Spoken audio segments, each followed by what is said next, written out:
Sapta Sagaradaache Ello is a 2023 Kannada film. The hard-hitting romantic drama makes the watcher go through an array of emotions, ranging from heartbreak, angst, anxiety, joy, and love. Though the film was original, I was reminded of 11 films in its running minutes. Prison life. In this 2019 show, Criminal Justice, Aditya is wrongly accused of the murder of a girl whom he met the night before. The following turn of events lands him in a prison, where he meets a father figure who guides him and makes the place feel sane. A similar trope can be seen in SSE, where the protagonist meets a father figure, who is later revealed as a wolf dressed as a sheep. Two gangs, the ego clashes between them, smuggling goods inside the prison, and the protagonist switching sides reminded me of the 2018 gangster drama, Vada Chennai. The depiction of a prison in both films was as real as it gets. A normal person leading a normal life, getting entrapped in a legal suit, and turning his life upside down was first explored in Mahanadi.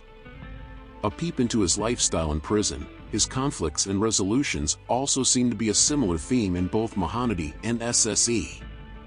American History X2 deals with similar themes as SSE. The prison life and how fellow inmates are treated, especially the inmates being sexually exploited, are also discussed in both films. Getting framed.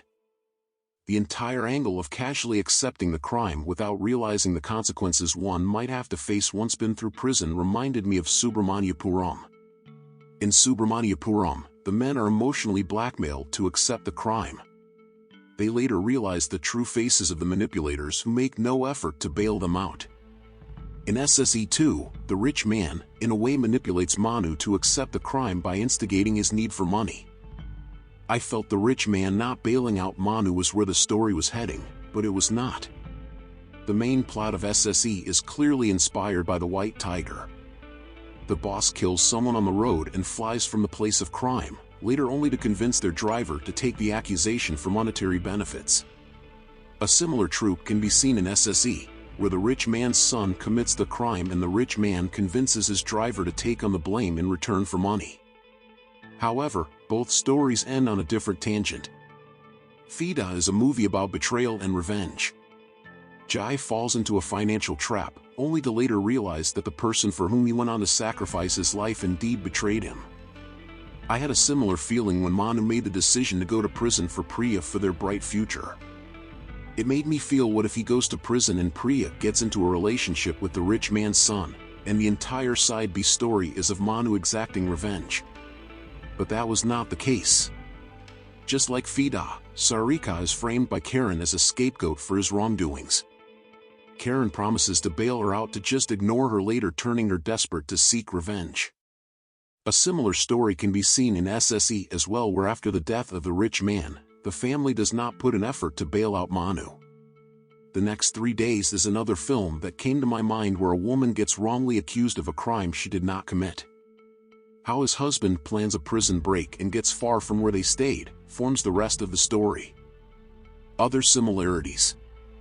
The death of an important character who is responsible to get the protagonist out of legal complications is a factor common in both Don and SSE.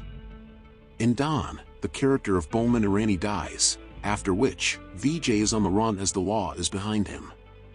In SSE2, the rich man who commits to get Manu out of the prison dies, causing Manu to get trapped inside the prison for a longer than expected period of time. In Banshees of Inisherin, Colm stops talking to Porrick, and the entire movie is about what serious consequences this decision has on their lives. A similar scene happens in SSE, where the protagonist decides to stop seeing Priya, who starts losing hope over a period of time and decides to get married to another person. That is it for this video. See you in the next one. Thank you for watching.